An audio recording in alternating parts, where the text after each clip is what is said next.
क्या आपने कभी मेड्यूसा के बारे में सुना है? ग्रीस की सांप से बने बालों वाली वो राक्षसी जो एक नजर से लोगों को पत्थर बना देती है। हो सकता है ये केवल एक कहानी हो, लेकिन एक ऐसा इलाका है जो इतना खतरनाक है कि आपको पत्थर में बदल सकता है। बदनाम झील नेट्रॉन। नेट्रॉन झील इतनी खतरनाक क्यों है? यहां किस तरह के जीव रहते हैं? क्या इसमें गिरने के बाद आप जिंदा बच सकेंगे?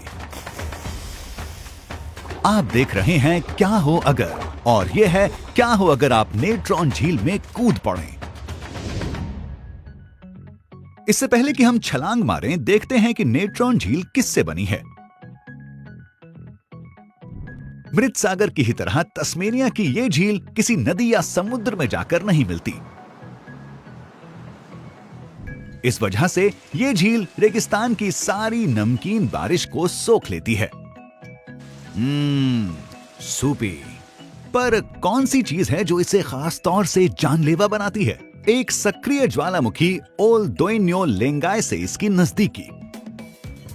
ये ज्वालामुखी एक खास तरह का लावा उगलता है जिसमें सोडियम और पोटेशियम कार्बोनेट यानी नेट्रोकार्बोनेटाइट या नेट्रॉन की भारी मात्रा है। पानी में जाने से सोडियम कार्बोनेट और सोडियम बाइकार्बोनेट मिलकर बनने वाली चीज ही इजिप्ट में ममी बनाने के काम आती थी। यानी ये झील में भी एक बचाव वाले पदार्थ का काम करती है। ये पूरी रासायनिक मिलावट इतनी अल्कलाइन यानी खारी है कि इसका पीएच स्तर 10.5 तक होता है, यानी लगभग अमोनिया जितना। इसकी वजह से झील की रंगत गुलाब जैसी है। इसमें गोता लगाने वाला कोई भी पक्षी जो बाहर नहीं आ पाता, वो कैल्सिफाई होकर पत्थर जैसा कठोर हो जाता है। एक पत्थर से 2 चिड़ियाओं को मारना तो सुना था, पर यहाँ तो चिड़िया ही पत्थर हो गई। 2013 में वन जीवन के फोटोग्राफर निक ब्रांड इस बात का पता लगाने वाले पहले शख्स थे।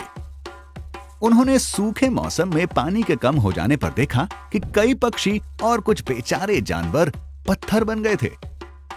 उनकी थियरी के मुताबिक क्योंकि झील इस हद तक एक शीशे जैसी थी कि ये पक्षी उड़कर इसके अंदर चले जाते थे, जैसे ये कांच का बना कोई बड़ा दरवाजा हो। लेकिन नेट्रॉन झील में इतने पक्षियों के मरने के बावजूद एक प्रजाति है जो वहां फल फूल रही है। झील का जहरीला पानी शिकारियों से बचने के लिए इनकी सुरक्षित जगह है, जिस वजह से ये फ्लेमिंगो यानी राजहंसों के लिए बिल्कुल सही जगह है। तो अगर राजहंस इसे झेल सकते हैं, हम क्यों नहीं? बदकिस्मती से ये इतना आसान भी नहीं है। राजहंस नमकीन झीलों में रह पाते हैं क्योंकि इनकी त्वचा और परतदार टांगे इन्हें जलने से बचाती हैं। वो झील के पास के आम झरनों या गर्म पानी के झरनों से साफ पानी पी सकते हैं, और अगर इन्हें ज्यादा जरूरत हो तो ये अपनी नाक के अंदर मौजूद एक खास गिल्टी से खारे पानी को साफ भी कर सकते हैं। और इस सब के अलावा अपने मजबूत पेट की वजह से वो झील में पाई जाने वाली जहरीली एल्गी को भी खा सकते हैं। इन वजहों से नेट्रॉन झील इनके नन्हे बच्चों को पालने और सुरक्षित रखने की एक अच्छी जगह बन जाती है। तो मान लेते हैं कि हमने एक राजहंस की तरह रहने की कोशिश की और एक गोता लगाने का फैसला किया। साल का जो वक्त चल रहा हो, उस हिसाब से पानी का तापमान 60 डिग्री सेल्सियस जितना हो सकता है, जिससे 5 सेकंड में ही आपका शरीर 3 डिग्री तक जल सकता है। मैं यहाँ किसी अलबेले तरह से गोता लगाने की तो बिल्कुल नहीं सोचूंगा, क्योंकि इसकी कम गहराई में पैने नमक से बने ढांचे हैं। आप तुरंत ही पत्थर में तो नहीं बदलेंगे, पर अगर आप डूब जाते हैं और डूबे ही रहते हैं तो आपका पूरा शरीर कठोर होकर जम जाएगा। अगर लोग आपको सैकड़ों साल बाद भी ढूंढते हैं तो आपके बाल और अंग उन्हें सलामत मिलेंगे। हाँ, इतने सालों बाद भी जवान नजर आएंगे। जैसे कि ममी बनाने की प्रक्रिया, नेट्रॉन झील का तेज खारापन शरीर के सड़ने की प्रक्रिया को रोक देता है। अच्छी बात यह है कि इसका मतलब आप गिद्धों से या खाने की तलाश में घूम रहे किसी भी भूखे मुर्दाखोर जानवर से बचे रहेंगे। अगर आप इस झील में एक ऐसे वक्त पर जाते हैं जब पानी का तापमान कम हो, तो ये आपको काफी हद तक एक हॉट टब जैसी लगेगी, पर इसमें मौजूद नमक की वजह से आपकी आंखें या कोई भी खुला हुआ घाव बहुत तेज जलेगा। अगर मैं आपकी जगह होता हूं तो गॉगल जरूर लगाऊंगा। 2007 में एक और तरह की चिड़िया इस रासायनिक मिश्रण में आकर मिल गई। वन जीवन वीडियोग्राफर के एक समूह ने नेट्रॉन झील के जहरीलेपन में एक छलांग लगाई थी जब उनका हेलीकॉप्टर क्रैश हुआ था। पायलट की एक टांग टूटी थी और एक और यात्री का कूल्हा टूटा था।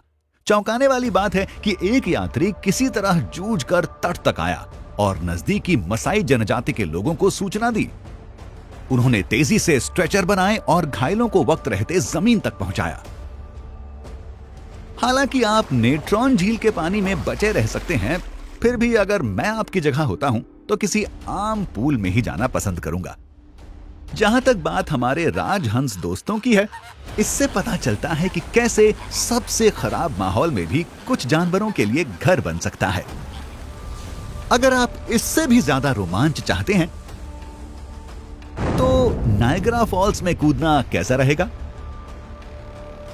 इस पर चर्चा के लिए देखते रहें क्या हो अगर।